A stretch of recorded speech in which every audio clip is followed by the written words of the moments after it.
Hi, I'm Doron Davidson, Managing Director of Global Cybersecurity Operations at Cyberproof. With me here is Yuval Waldman, President of Cyberproof. Cyberproof is a managed detection and response provider that helps clients transform security operations to a cost-effective, cloud-native security architecture. Great to be here, Doron. I'm very happy to be at Google for Startups campus in Tel Aviv. Great opportunity to be in this studio and talk about interesting stuff. Cool. Recently, we've heard a lot about the acquisition of Splunk by Cisco, and I was wondering whether we should discuss migrating to cloud-native SIEM worth the hassle today following this acquisition especially. Let me say a few words first about 2023, which just ended a few weeks ago. It was a tough year for many reasons, globally, geopolitically, but also the macroeconomic environment was tough.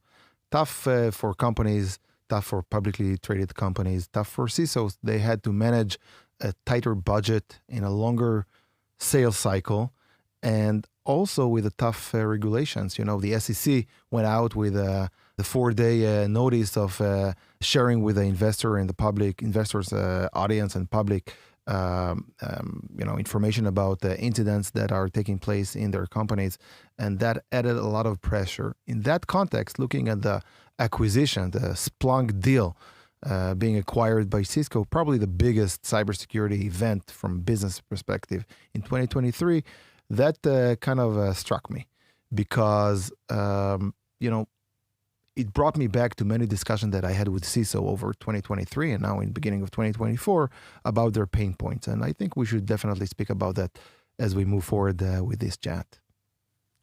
I totally agree with you. And one of the main pain points is indeed the cost efficiency or the lack of cost efficiency that a lot of CISOs are talking about when they refer to Splunk being a non-predictable cost from their perspective. They sign up and they don't really know where it's going to end from budget perspective by the end of the year. Yeah. What are your thoughts? What do you hear from CISOs and CIOs? Yeah, great point. I think that if you go a few years back, talk about Splunk, I think it was the most advanced SIEM platform in the market with analytics capabilities, SOAR capabilities, IT infrastructure layers. That was a hit, and indeed it led, I think, the quadrant of Gartner, but obviously that has changed. And one of the reasons for that, even before Cisco acquisition, Cisco deal, was cost, as you mentioned. It was unpredictable. It grew exponentially. I remember sitting with the CISO over the past few years, and they were super concerned because on one hand, they like the product, they like the usability of that. Their teams, were already adjusted to it, customized into the enterprise systems. But on the other hand, the cost was growing dramatically into licensing cost. I'm talking about if you're a large enterprise company, and we're working in the large enterprise market, as you know, it can sums up to millions of dollars a year, the license. And when they started the journey, it was half of it, even less. And now they need to manage it even in a tighter, budgetary environment. So how do you do that? How do you cope with that once this product is already embedded in your stack? This is one of many challenges that Splunk users in the enterprise market face. I would add to that it's not only today's cost, but also what will happen in the next year and the year after, etc. The Cisco acquisition was kind of another push for them because Cisco would need to fund this acquisition. And one of the ways of funding it is actually, scaling up the price. And that's yet another concern of the CISO. What would happen with the price? Or on the other hand, lowering down the cost of investment in the R&D elements of the product. So on both ends, CISOs were rather concerned and share that with us over time. Now, I'm not saying the Splunk is the bad product. I'm not saying that it doesn't have, capabilities that are very usable in a security organization. Obviously, it's still a significant share of the market. We serve Splunk using companies and customers, but there are some problems and challenges and gaps that I think we should address and discuss and even provide some solutions and ideas on that. Excellent. I also think that if you add to that the fact that the cloud native SIEMs and platforms have seamless integration, it both adds to reducing the complexity as well as reducing eventually the cost both the cost of the integrations themselves and the cost of managing it over the years. As you said, it's not only about the cost of 2024. It's what's going to happen to my platform in 2025. And for me as an MDR, these costs are piling up. And the more we can actually help customers transition into these native cloud SIEMs, we can see the amount of efficiency that it brings into the table based on these native integrations. And also it adds to the scalability that these cloud-native SIEMs provide, which is essential for the rapidly growing data volumes that we see within customers' environments. Yeah, I'm happy that this discussion is moving to the solution to cloud-native platforms, as you say. Let me say a few words about the business context. I think the CISOs, from what I hear from them, over time, over the past few years, it didn't start in 2023, obviously much before, is my organization, my company is transitioning, it's transforming into cloud.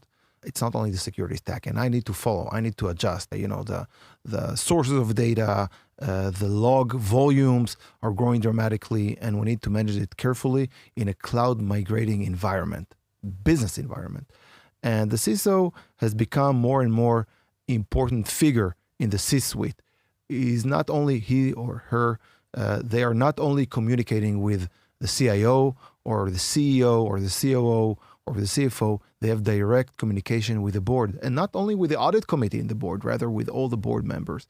And they're being asked about results of security posture, about cost, as we said earlier, but they also want to participate in this discussion in the same cloud environment. And I think we saw more and more interest coming from the market, from CISO specifically, on how we can find cloud-native solutions, cloud-native platforms, including obviously the SIEM, which is the anchor platform in security stack.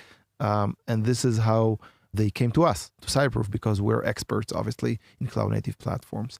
We're seeing that also in the response coming from the analyst market. Gartner put Sentinel, I think, the Microsoft cloud-native platform ahead. This is rather a rapid growth of the importance and the brand recognition of Sentinel. Within only 3 years, it came into a leading position in the quadrant of Gartner. So the cloud-native platforms obviously is a strong solution for some of the concerns that we just mentioned. I agree. Also, it's so you've mentioned this the business aspects. Also, when you think about the advancements in technology, especially these days around AI and machine learning, and we hear all these very large organizations building their own co-pilots, I think it becomes obvious that the more you can put that into the same environment, you're able to provide a better reduction in business risk, in providing organizations the right security measures to help them reducing or at least controlling the risk of their organizations. And we basically leverage that insights that come from these kind of analytics in order to have a faster detection and response and reducing that business risk. Yeah, moving into cloud-native platforms would allow you not only to use the different models of automation and content embedded with it, but also other products. And we're seeing more and more visionary CISOs in the enterprise market asking questions about where do I want to take my stack in the next 3 to 5 years. These are the questions that they are being asked. So they're asking for good partners to share with them their insights and experience. And Cyberproof is rather experienced with some cloud-native platforms. And part of it, as you said, is layer of analytics. Yeah, you can use more and more insights coming from the analytical tools, but also integrate into other tools, as I mentioned earlier, whether it's in the EDR level or on the log collection level. These are things that we have developed ourselves over time, complementing the cloud-native stacks.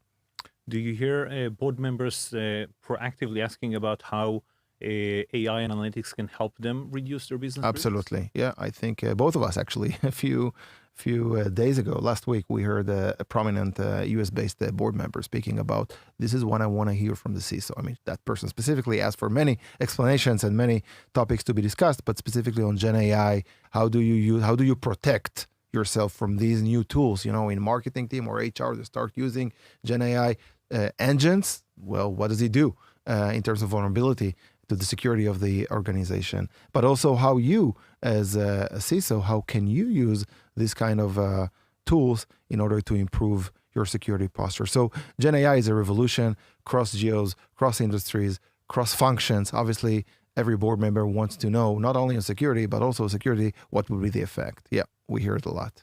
I can tell you that some of the most exciting news that I heard from my team members within the security operations was how excited they are to start working with these kind of tools to help them navigate throughout the environment, whether we're talking about hunters, whether we're talking about L1, L2, L3, even DFIR are now using these kind of tools to better provide these kind of resolutions for our customers. Maybe for a separate talk that we can have in the future, we can discuss the arms race, because on one hand, your security operation, various teams want to use it.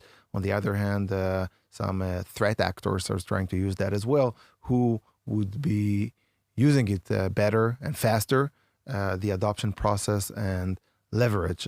But that's probably for another session that we will work on in the future.